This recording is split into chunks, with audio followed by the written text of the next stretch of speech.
obuyimba nga tulina kafeero oyo nga naka kalenzi gojja kuba kayimbi singa wali onywa ku nkubi akanywa pole singa wali onywa ku mwenge ndi kati ku myaka ejo 17 mbenga nywa omwenge nga yagala nkole ki onywa muti obongo bujja kubono olaba mpanyiza akanywa mpola nga sinywa mwenge ne mala nywamu ngabo ntantidde buti so kakati nza abasajja bwe natandika abantendeka pakafeero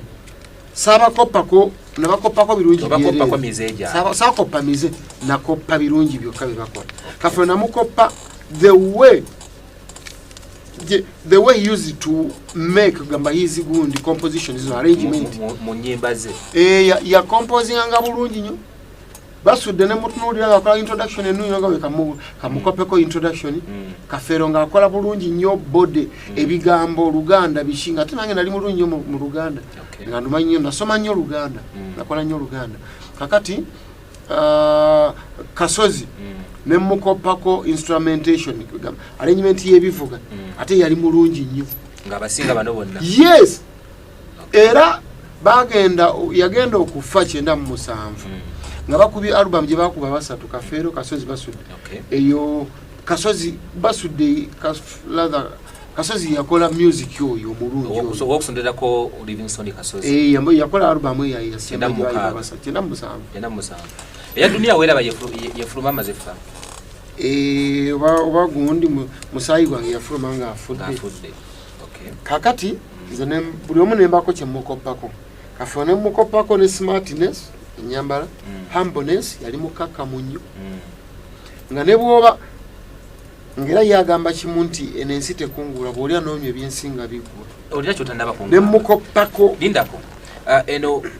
music wona adigida omukopako ani kwabo bonna yegwa omukopako wakizuulira were mabega nti Uganda egenda ekyuka musical nga alina of course omuntu alina okuwuliza message naye ng'ate anyumirwa abantu balina ebizibu bingi nnyo beetaaga okuzina kati neŋŋamba nze abantu baleka bagende mu disco kamba kubira disco yenyini wano y'ebivuga nteekemu ate ne message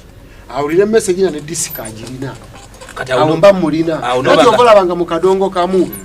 wano nze nzekka mu kadongo kamu atava ku nnyonyi nga nkuba nnyo ebivuga wabweru w'eggwanga olw'ensonga anti kati bali bo abantu bebweru eyo Bungereza America wa Canada Sweden Netherlands eyo South Africa abasinga banywi bava kuno sirwa mirembe bagenda abamu bateekamu asayira mu bagenda nti